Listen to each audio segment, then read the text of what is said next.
Kevin Williamson at the National Review wrote this article titled Like a Boss, where he basically argues that Mitt Romney should flaunt his money as much as possible and give everyone in the middle class and the working class a massive middle finger. You guys have to read the piece because it's really difficult to explain the absurdity of it in this one segment. He just totally makes things up. A few of the quotes from the piece.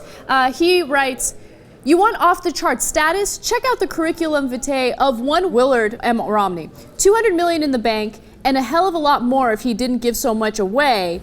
Apex Alpha executive, CEO, chairman of the board, governor, bishop, boss of everything he's ever touched." Yeah! Keep it going. High-status animals tend to have more male offspring than female offspring, which holds true across many species, from red deer to mink to Homo sap. Okay, I love that. Homo sape, sorry. Yeah, he's making that word up. It doesn't matter how you pronounce it. Okay, so I love this logic because they're like, look, we know ducks, if they get raped, they have a way of making sure that they don't get pregnant. And deer have more male children if they're alpha males. Hence, obviously, humans must be the same exact thing, except they're not. Except for that slight little fact, but okay. He continues, have a gander at that Romney family picture. 5 sons, 0 daughters. Romney has 18 grandchildren, and they exceed a 2-to-1 ratio of grandsons to granddaughters, 13 to 5. Yeah, look at all my male offspring. I'm an alpha male. So now he starts to say things about Obama, trying to paint him out to be this massive wussy. Okay, he says, Professor Obama, 2 daughters. May as well give the guy a cardigan and fallopian tubes.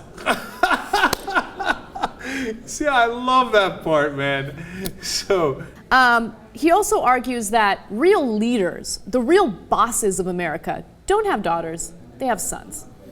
I love this theory. So break it down for us. All right, so I actually want to start off with the whole argument that real leaders only have sons, they don't have daughters. I want to give a few examples of leaders in this country. Some of them are good leaders, some of them are bad leaders, but they were leaders nonetheless. Let's start off with George Bush Jr. He had 2 daughters, Barbara and Jenna. Oh, what a wuss. That's not an alpha male, no. Hey, according to conservative logic, that guy is just a weak guy. Let's look at Dick Cheney.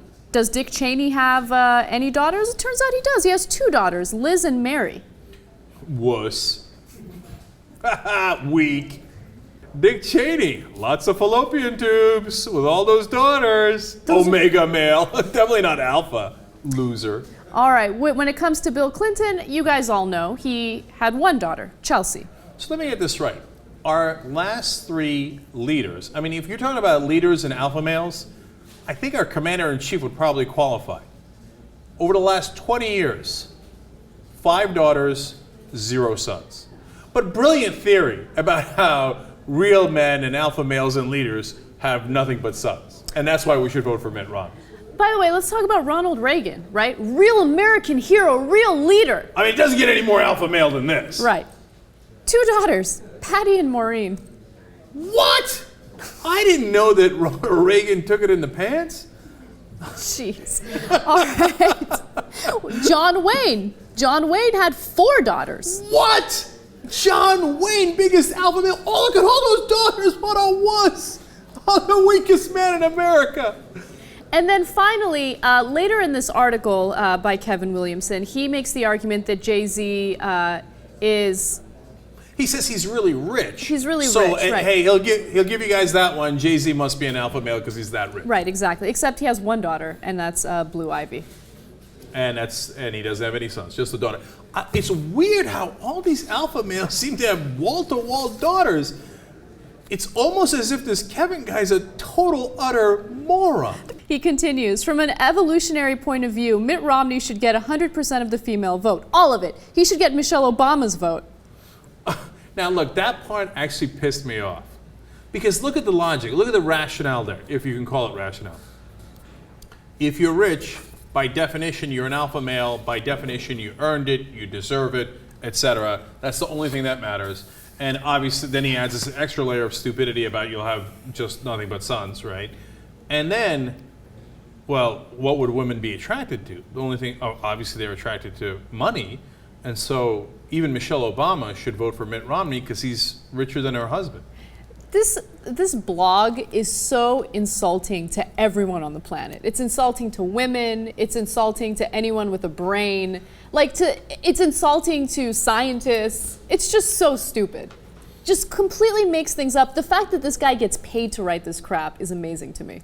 But that's why they pay him. So they could put this stuff out and go, no, it's okay. It's okay to take away rights of women. They're not as worthy, right? It's okay to, to not give a damn about the middle class or the poor. They're not alpha males. They don't matter. The rich should get everything because they're the guys who deserved it by being alpha males. And it goes to what JR argues all the time about how the majority of Americans not so smart. Because some of them will read this crap and they'll believe it, even though there's absolutely no evidence. It's the most nonsensical thing I've read in a long time.